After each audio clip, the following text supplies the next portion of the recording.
So I've got a thin layer of water here. I should have done this first, but pour your beans in. I am gonna do 3 pounds.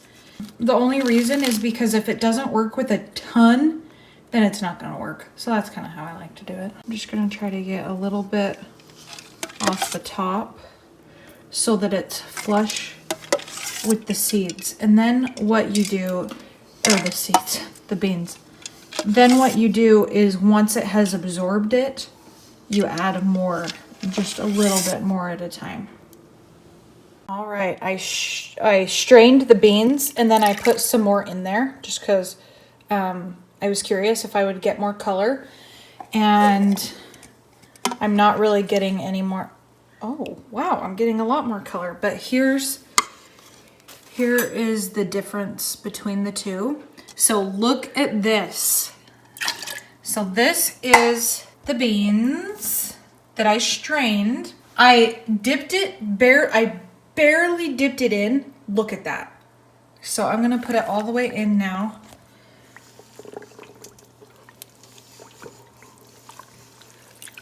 And I'm gonna let this sit for a while. I am so excited about this. I set these aside because I'm going to put a little bit of baking soda in it because it allegedly makes green. And so I'm just gonna do a little tiny batch of that. Okay, so I saved a little bit here and I'm going to put some baking soda in. This is a teaspoon. This isn't very much, so I figure I don't need that much. I'm just gonna stir it up here. The science behind this is the baking soda is supposed to change the pH, which should change the color. So I'm just gonna dip a corner in because there's just not very much in here. So I will let that sit.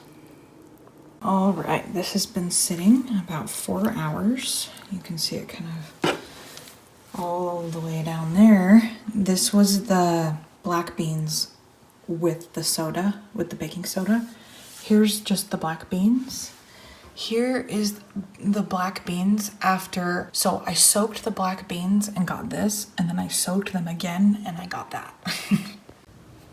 All right, here are the final results.